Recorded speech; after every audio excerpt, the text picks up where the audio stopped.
चलो, तो आज है समीकरण का लेक्चर नंबर कितना है, 3rd है, ठीक ना, लेक्चर नंबर। तो अभी तक हम क्या पढ़े थे? तो पहले वाला में, सबसे पहला क्लास में हम क्या निकालना सीखे थे? मूल, ठीक है।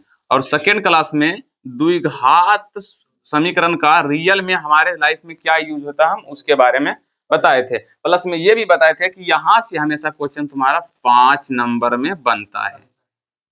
जैसे कि बोले थे कि दो ऐसे संख्या बताओ जिसको गुना करने पर, जैसे कि कल का क्लास में बताया गया, जैसे कि दो संख्या ऐसे बताओ कि जिसको जोड़ने पर 54 आ जाए और गुना करने पर, यानी कि x इंटू वाई को गुना करने पर कितना आ जाए, 80 आ जाए।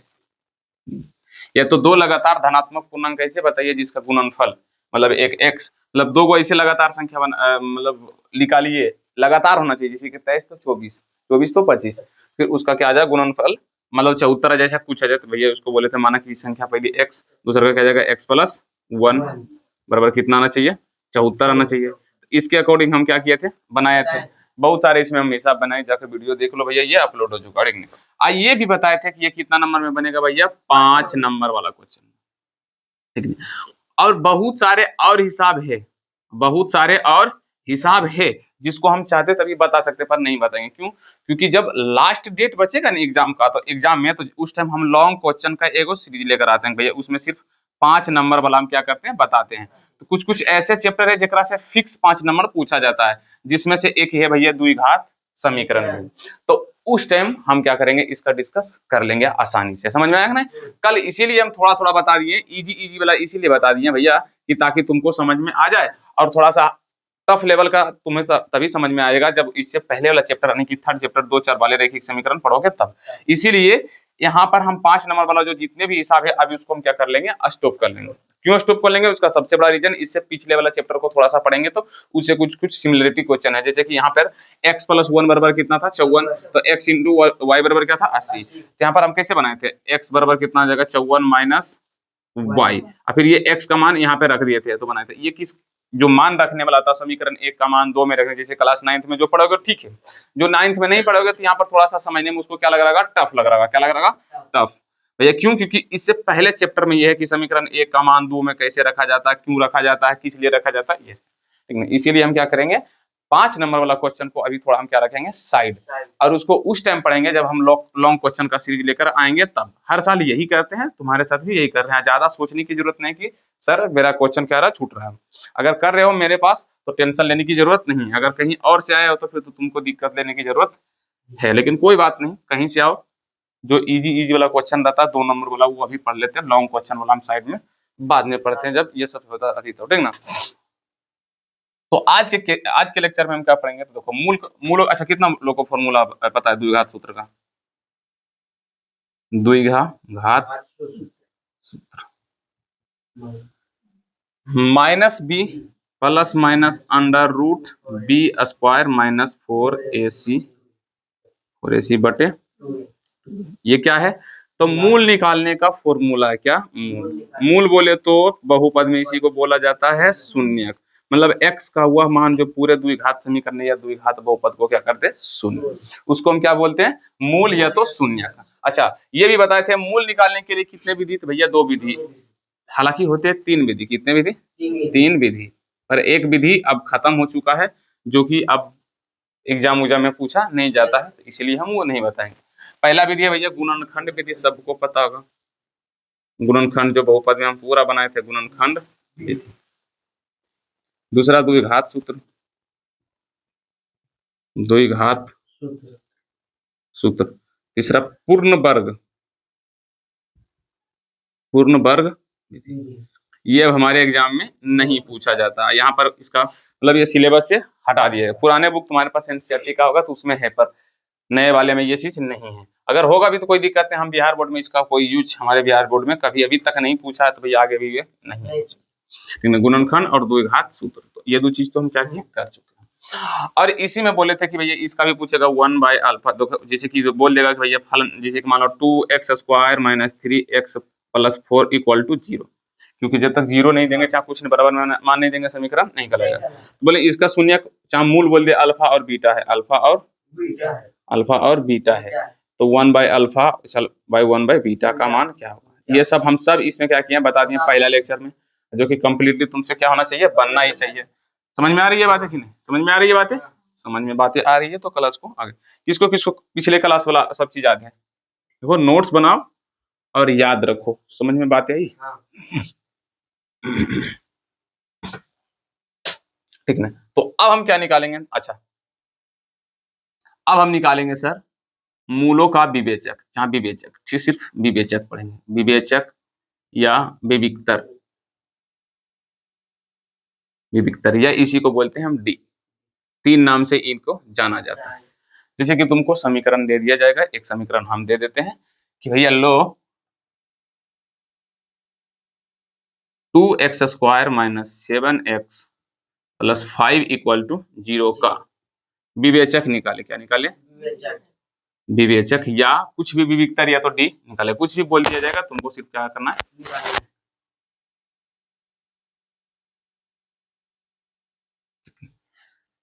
मतलब यहाँ पर बोल रहा तुमको डी निकालने के लिए, पहले बता दो a बराबर कितना 2, b बराबर कितना -7, c बराबर कितना 5, हमको क्या निकालना डी।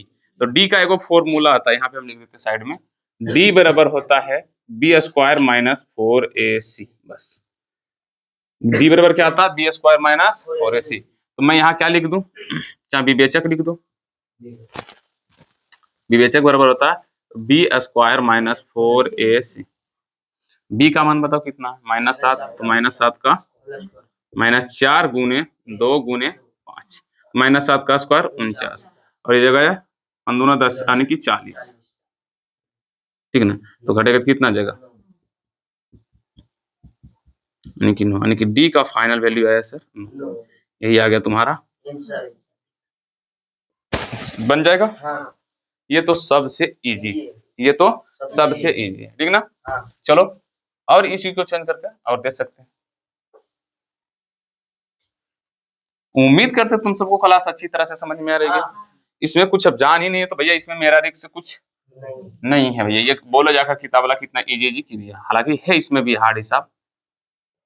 3x² - 4x + 2 = 0 का निकालो कि कौन पहले निकालता है, विवेचक निकाले।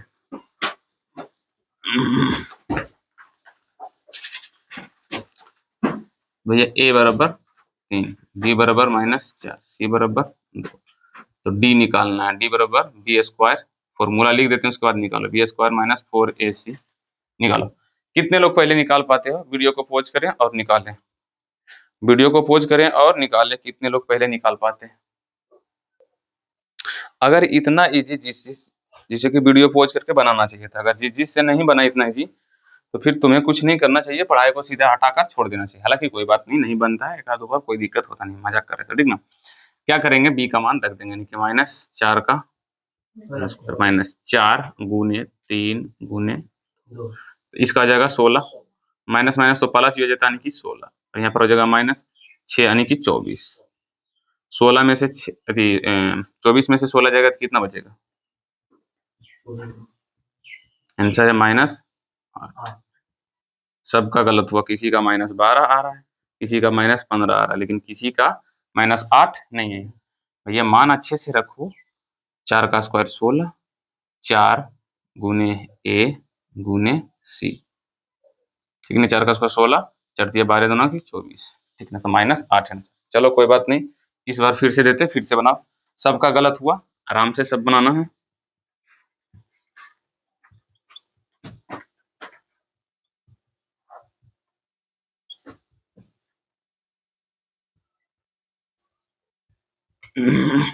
वीडियो को पॉज करें और इसे बनाएं जल्दी से। चलो देखते हैं, -72, देखो मेरा ऑफलाइन वाला का आया 72, पहले बता देते हैं आंसर कितना आया, 72, बनाकर देखते हैं। ऑनलाइन वाला भी ध्यान देखना कितना आया, डी a बराबर 7, b बराबर 4, c बराबर -2, अब d बराबर हो जाता है b² - 4ac, तो ठीक नहीं, d बराबर क्या हो जाएगा, b का मान -4 का और स्क्वायर -4 गुने 7 गुने -2, ठीक है ना। तो 4 का स्क्वायर हो जाएगा 16, और ये माइनस माइनस हो जाएगा प्लस, 7 चौके 28, 28 दूना 56, तो जोड़ेंगे कितना आएगा 72, इधर 8 मतलब तुम सबका क्या था, सही, ऑफलाइन वालों का सही था। चलो फिर से देखते हैं किसका पहले बनता है। एक और लो, डी निकालना सीखे हो कि नहीं?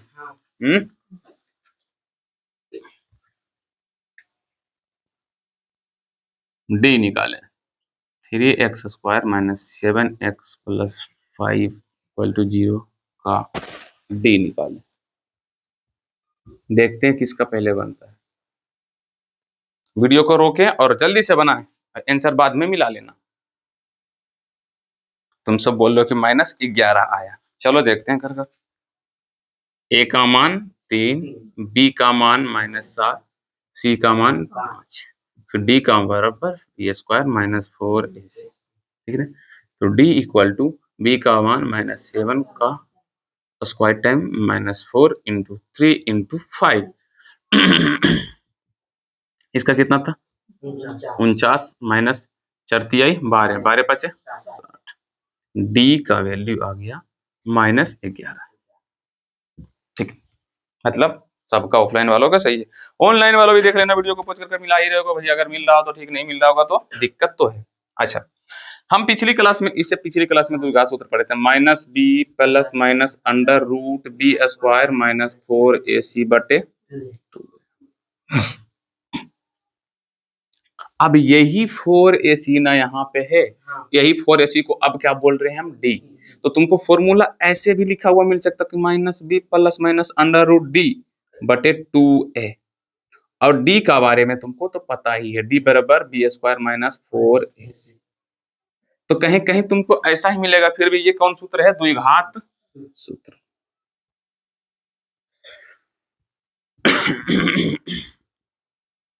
फिर भी ये कौन सा सूत्र है, द्विघात, क्योंकि अंडर रूट में d है। तो d का मान तुम सबको भी पता है क्या होता है, -b² 4ac minus b²। Clear? Clear? चलो भैया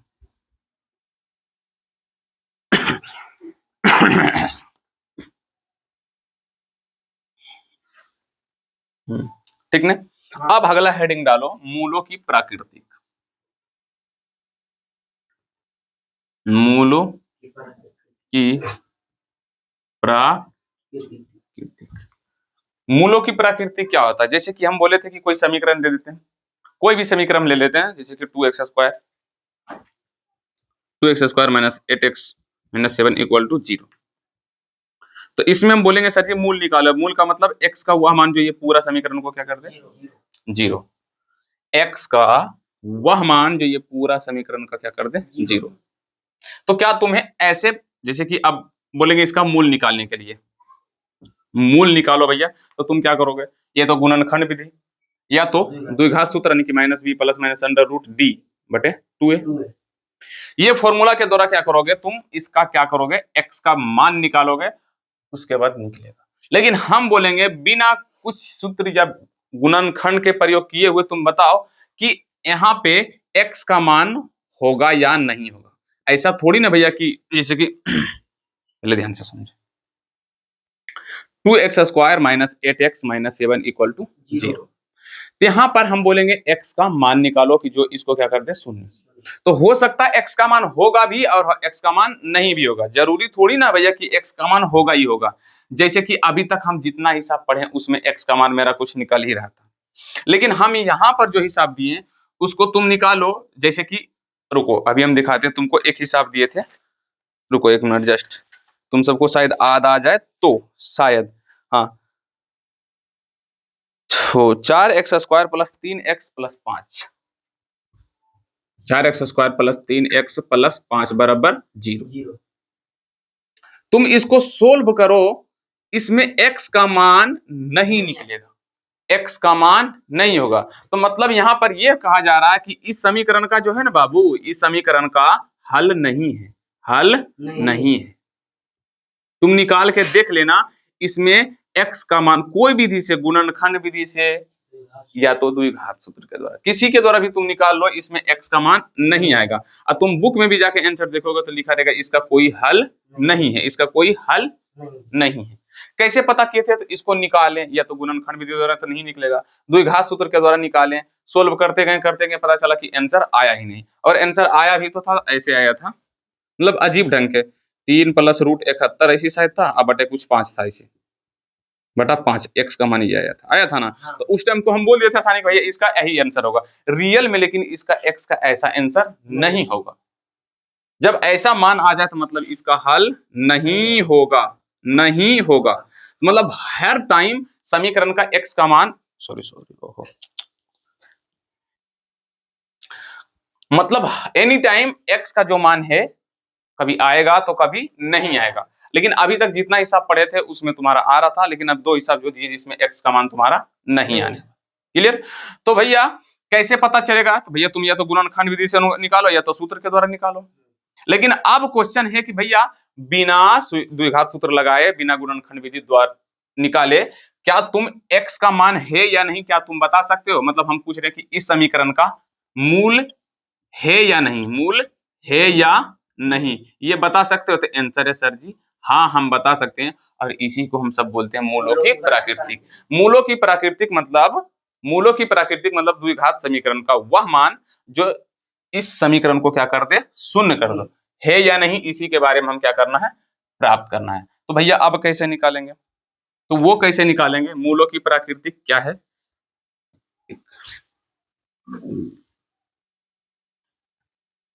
जैसे कि हम तुमको एक समीकरण लेते हैं, जैसे कि अभी लिए थे, क्या था 3x स्क्वायर, 3x स्क्वायर क्या था, -5x था या +5x, कुछ ऐसे ही था ना, रुक जाओ, 4x स्क्वायर प्लस 3x है, 4x square plus 3x plus 3x plus 5 equal to 0। अब पूछ रहे हैं भैया इसके x का मान है या नहीं, x का मान है या नहीं, मतलब ये पूछ रहे हैं कि मूलों की प्राकृतिक है या नहीं। समझ में आया? तो भैया निकालना है तुमको कैसे, क्या पूछ रहे हैं, मूलों की, मूलों की प्राकृति, प्राकृति है या नहीं, या तो इसको डायरेक्ट बोल सकते हैं सर जी x का मान है या यही निकालना है। तो इसको निकालने के लिए क्या निकालना पड़ेगा मुझे, d। सबसे पहले क्या निकालना पड़ेगा हमको, d। तो अभी जस्ट बताएं d को निकालने के लिए। तो a बराबर कितना होगा 4, b बराबर 3, c बराबर 5। अब यहाँ पर d का मान होता है d बराबर b स्क्वायर माइनस 4s, ठीक है। तो d का वैल्यू कितना होगा, 3 का square minus 4 into 4 plus sorry गुने 3 का स्क्वायर कितना होगा 9 माइनस 4 चौक 16, 16 पचे 80, यानी कि डी का वैल्यू कितना जाएगा -71।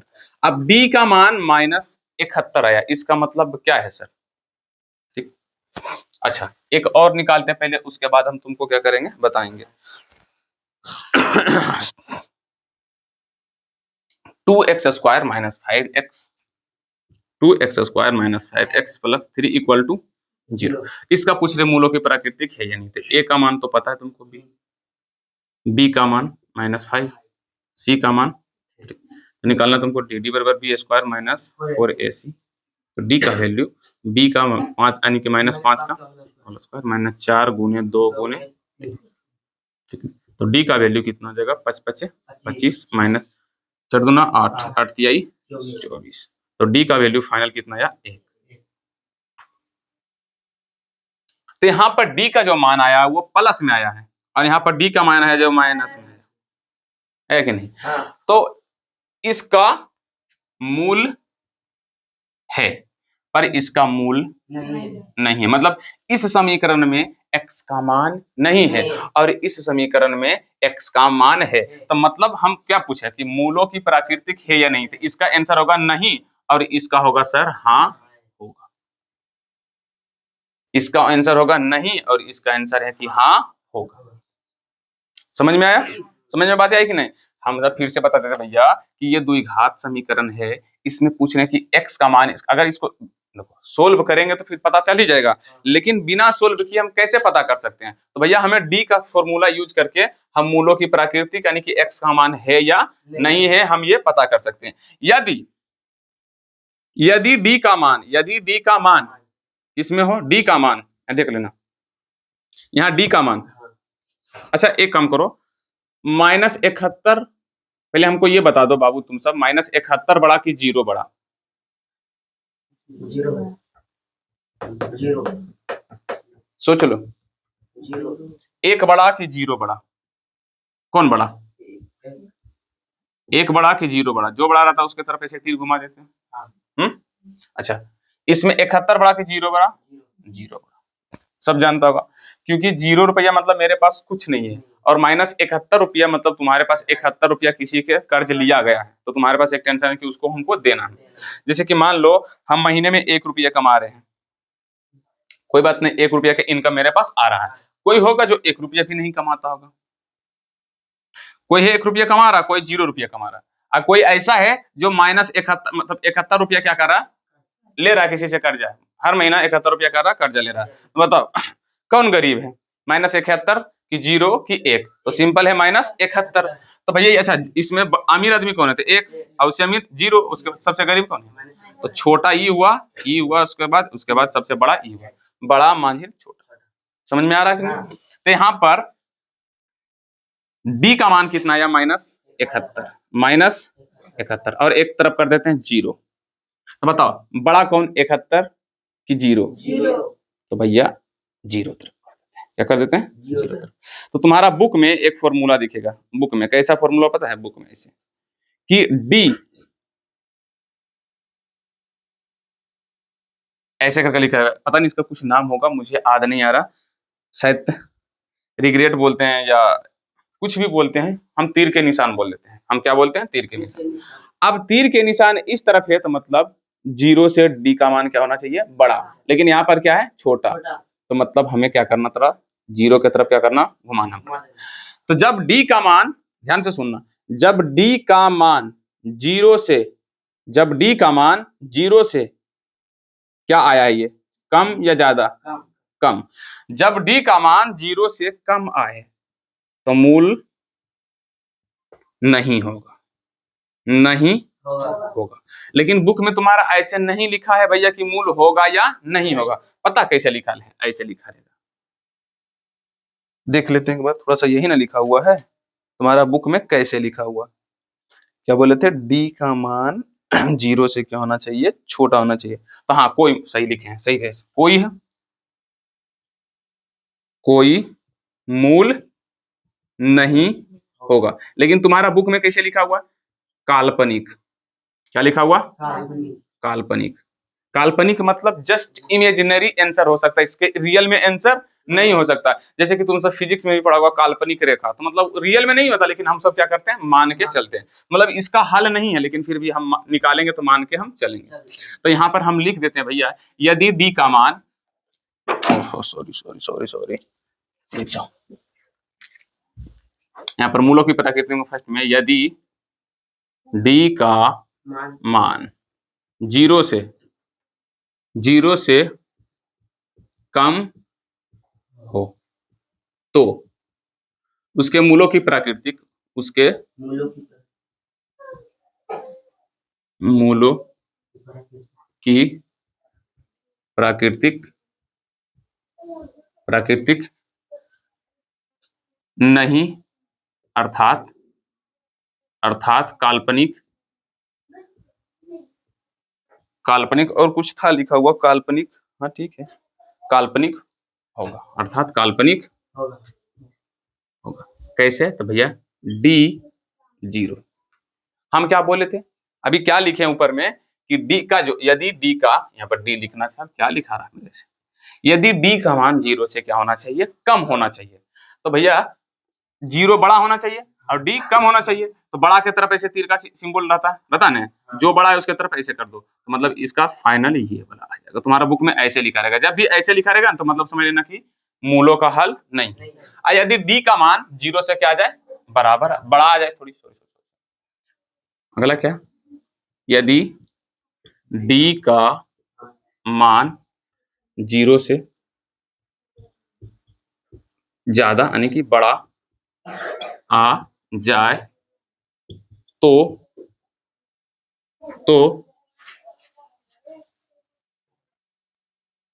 मूलों की प्रकृति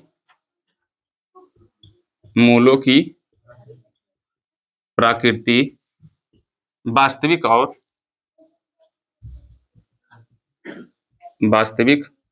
और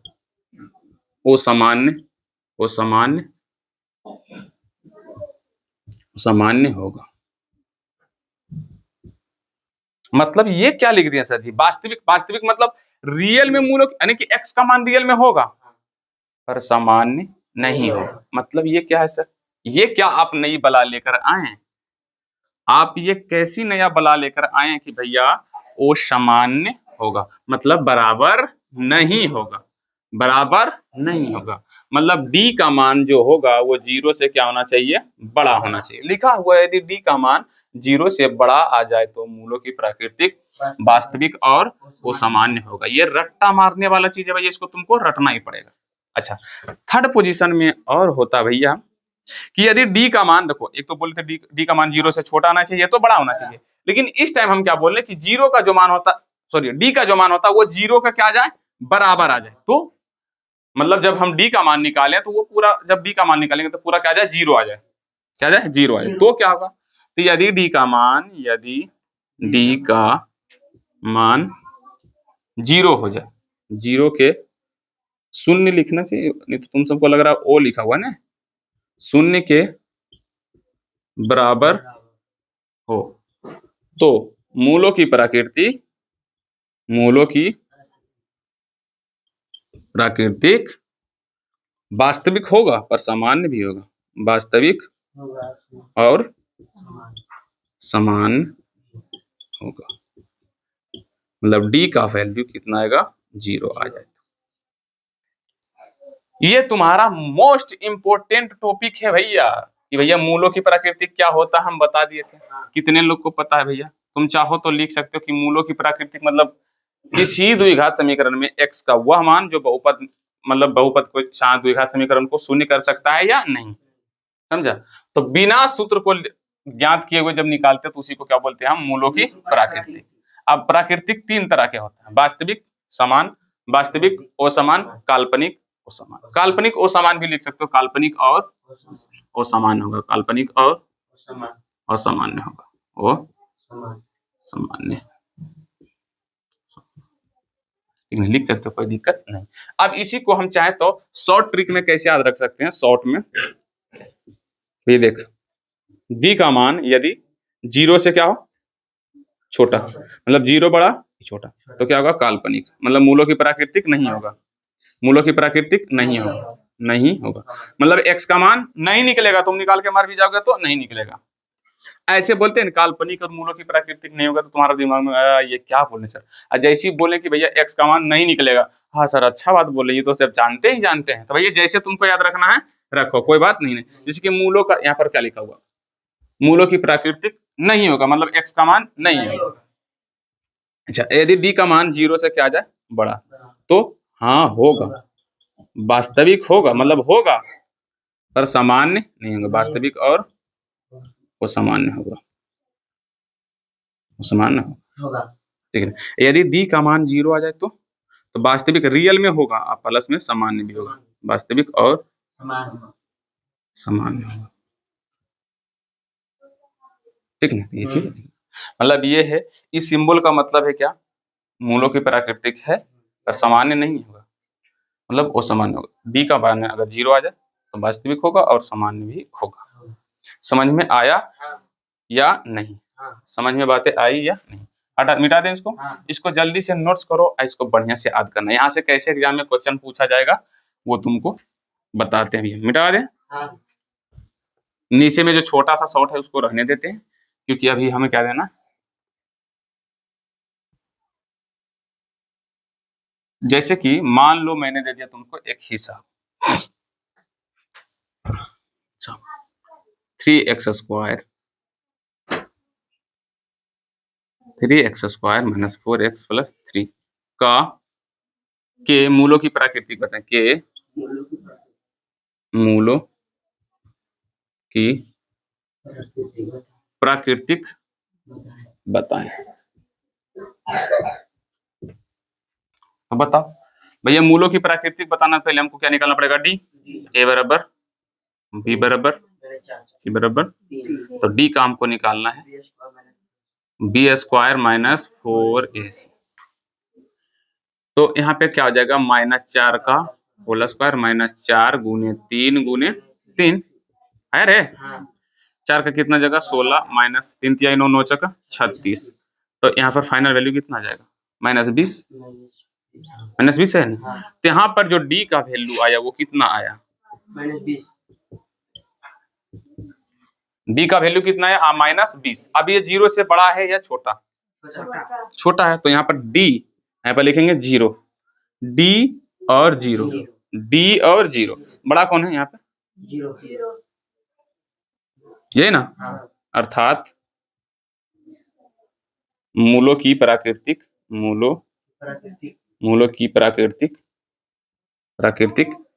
नहीं होगा। तुमको ऐसे नहीं लिखना है, यहाँ पे डायरेक्ट लिखना है, अतः डायरेक्ट लिख देना, अतः मूलों की प्राकृतिक काल्पनिक और असामान्य होगा। क्योंकि डी है, डी का मान है 0 से क्या आया है? छोटा। बस ऐसे करके कर दोगे तुम्हें 2 नंबर। पता इजी है कि नहीं? बस इसे तुम्हें याद रखना पड़ेगा। इसे तुम्हें क्या करना पड़ेगा? याद रखना पड़ेगा भैया कि डी का मान क्या होगा। क्लियर? और दें, इसको मिटा दें। हालांकि इसमें कोई कंफ्यूजन है ही नहीं, सिर्फ हमें देखना डी का मान। 2x² - 3x + 5 = 0 के मूलों की प्राकृतिक बताएं। के मूलों की प्राकृतिक बताएं। मतलब क्या पूछ रहे हैं? x का मान है या नहीं। बिना सूत्र के प्रयोग किए हमको क्या बता सकते हैं? आंसर है सर हाँ, हम बता सकते हैं। उसके लिए हमें क्या निकालना पड़ेगा? डी, यानी कि a का वैल्यू 2, b का वैल्यू -3, c का वैल्यू 5। हमें निकालना पड़ेगा डी, p² - 4ac, ये निकालना पड़ेगा। तो डी ही रहेगा, -3 का -4 × 2 × 5। तो डी का वैल्यू कितना आ जाएगा? 9 -40।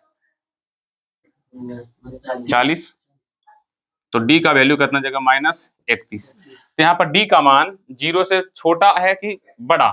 तो बस वही लिखना है यहाँ। मूलों की प्रकृति क्या होगा? काल्पनिक है। चाहे मूलों की प्राकृतिक नहीं होगा, डायरेक्ट लिख सकता कि यहाँ पर मूलों की प्राकृतिक नहीं होगा। अतः मूलों की प्राकृतिक मूलों की प्राकृतिक नहीं। रीजन लिखना तो लेना, क्योंकि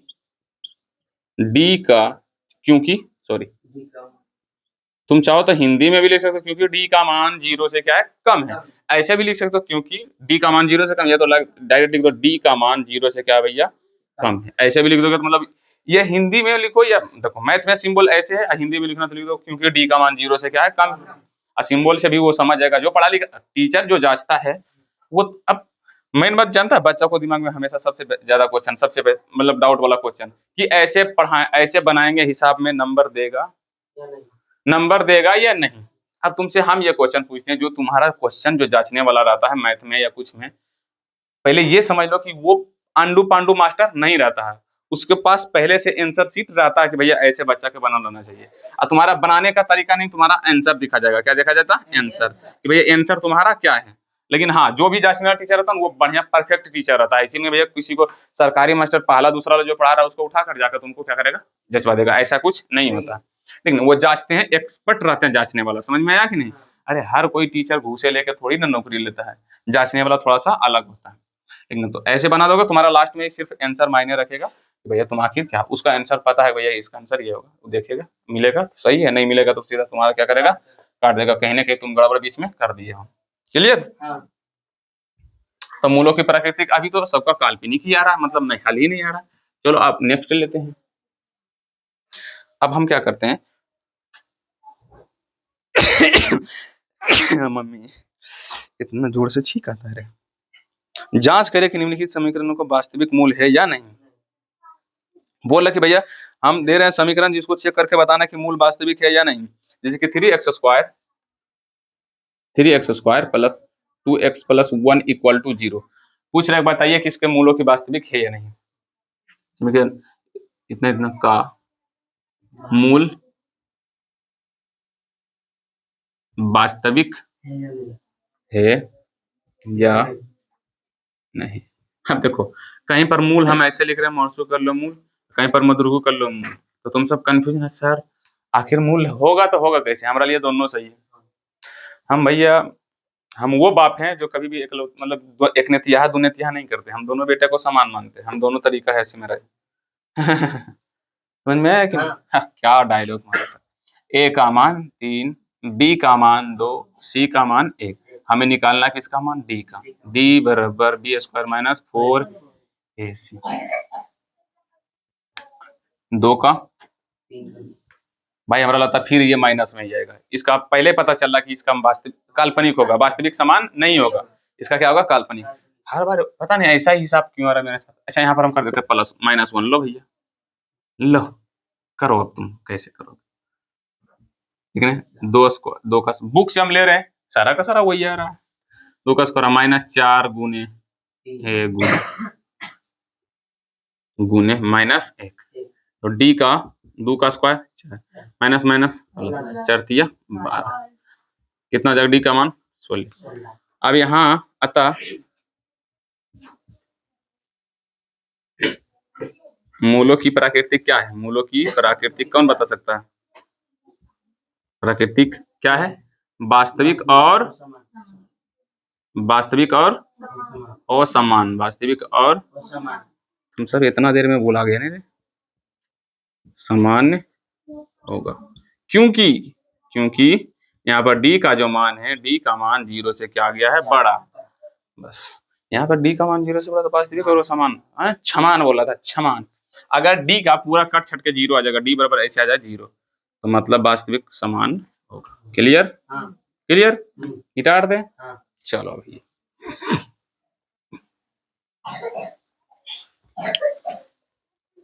तुमको यहाँ से एग्जाम में भर भर के क्वेश्चन पूछे, या तो ऐसे भी एग्जाम में पूछ सकता है। कैसे कि मान लो हम तुमको क्या किए, एक हिसाब दिए भैया, हिसाब कि 3x square minus 4x minus 2 equal to 0 के मूल वास्तविक, सॉरी यहाँ पे कुछ चेंज करना पड़ेगा। यहाँ पर 2k दे दिया जाएगा, क्या दे देगा 2k, ऐसे समीकरण में बीच में दे देगा, डाल देगा k और बोल देगा k बराबर 0 के मूल वास्तविक और समान है, के मूल वास्तविक और सामान्य है, समान बोलेगा समान है। तो k का मान क्या होगा, तो k का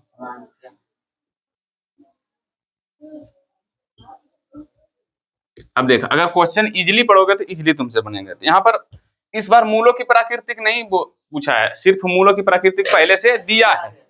देख लो भैया इतना का मूलों की प्राकृतिक क्या है, वास्तविक और समान है। मतलब यहाँ पर बोल दिया गया भैया, क्या दिया हुआ, दिया है कि d बराबर क्या है 0। पहले से हमको बोल दिया, अभी नहीं बोला निकालने के लिए, d बराबर 0, तो k का मान क्या है। तो भैया हम क्या करेंगे, d को हटाकर हम फॉर्मूला लगा देंगे d का, b स्क्वायर माइनस 4ac बराबर क्या आ जाएगा 0। अब b का मान b यानी कि -4 का होल स्क्वायर -4 गुने a का मान 3 गुने c का मान 2k, ठीक नहीं, यहाँ हो जाएगा 16 माइनस 4 तिहाई 12 दोनों, सॉरी 4 तिहाई 12 दोनों 24, यानी कि 24 के बराबर क्या आ जाएगा 0, बराबर क्या आ जाएगा 0। तो इस तरफ प्लस उस तरफ जाएगा तो माइनस, तो -24 के बराबर -16, माइनस माइनस कट जाएगा, के बराबर क्या आ जाएगा 16 बटा 24, 8 दूना 16, 8 तिहाई 24, यानी कि के का मान 1। समझ में आया, के का मान कितना होगा। कहा है रे, क्या कर रहा तुम सब, क्लोज द डोर। क्लियर, हालांकि हम वहां पे अभी नहीं जाते हैं, हम अभी मूलों की प्राकृतिक में थे, तो मूलों की प्राकृतिक में ही रहते हैं। क्लियर,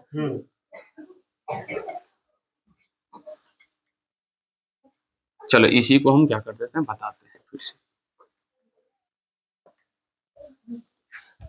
3x² माइनस 4x क्या था अभी, माइनस था कि प्लस, माइनस 4/3 बराबर 0 के मूलों की प्राकृतिक बताओ अभी फिलहाल के लिए। मूलों की प्राकृतिक बता, मतलब इसके x का मान है या तो देख लेते भैया। a बराबर 3, b बराबर -4, c बराबर -4/3, d बराबर b² माइनस 4ac, -4 का -4 गुने 3 गुने -4/3, 3 से 3 कट जाएगा क्या, 4 का 16। तुम सब कितने बदमाश हो रहे, यहाँ पे प्लस था, प्लस देना है हमें, क्या देना है, प्लस, ठीक है प्लस, ठीक है ना, हम जानबूझ के मतलब दे रहे हैं ऐसा कि ताकि तुमको, ठीक ना। तो 3 से 3 कट गया, 4 चौका कितना होगा 16, तो -16, 16 - 16 0, यानी कि डी का वैल्यू फाइनल कितना है 0। इस बार धारा आ गया ना, डी का वैल्यू क्या आ गया 0। तो अब लिखेंगे अतः मूलों की प्राकृतिक वास्तविक और क्या होगा, वास्तविक और समान होगा क्योंकि डी का वैल्यू क्या आया 0, डी बराबर क्या आया 0 है। क्या तुम सबसे बन जाएगा, तो क्या HW दे, HW बोले तो HW बदले तो होमवर्क। भैया निम्नलिखित के मूलों की प्राकृतिक निकाल के लाना, ठीक है ना। ये मूलों की प्राकृतिक याद रखना, यहाँ से तुम्हारा क्वेश्चन बहुत ही ज्यादा बनता है।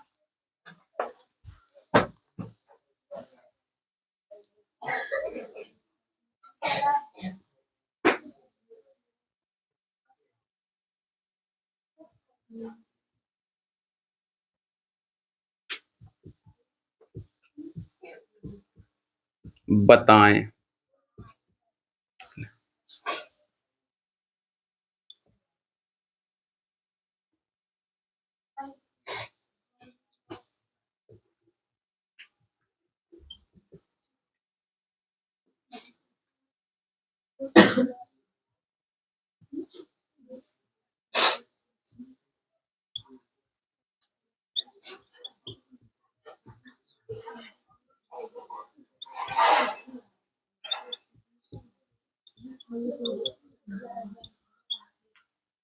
कुछ ऐसे जो देते हैं ऐसा,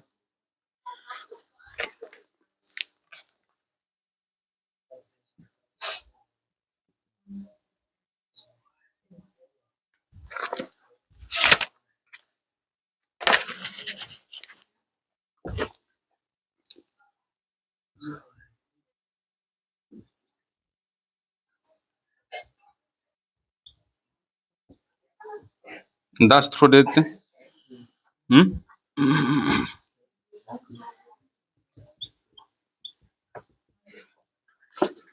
अब जो कल आज नहीं आया वो कल देखेगा खाली ऐसे ही, उसको समझ में आएगा ही नहीं कि ये मूलों की प्राकृतिक होता क्या है।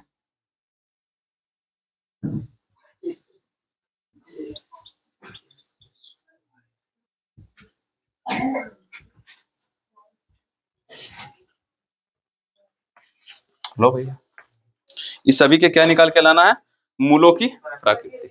तो भैया ये है मूलों की प्राकृतिक। अच्छा हो तो यहाँ पे देखो एक हिसाब और दे सकते थे, बोलते कि भैया यहाँ पर डी निकालो या बी विक्टर निकालो, समझ में आए। तो अब जाओ, ये वही हुआ। अगर बोलेगा इस समीकरण का डी के निकालो, सिर्फ डी निकालना है, डी निकाल कर फिर अगर पूछेगा प्राकृतिक तो थोड़ा सा नीचे में बढ़ा देना और मूलों की क्या करना, प्राकृतिक बता देना। तो जो चाहे तो वो कर सकते हो, ठीक ना। हालांकि हम दिए मूलों की प्राकृतिक निकालने के लिए, तो मूलों की प्राकृतिक ही निकालना। तो आज की क्लास इतना तक ही रखते हैं। उम्मीद करते क्लास अच्छी लग रही है, क्लास अच्छी लग रही है तो मिलते कल की क्लास में। आज के लिए जय हिंद जय भारत।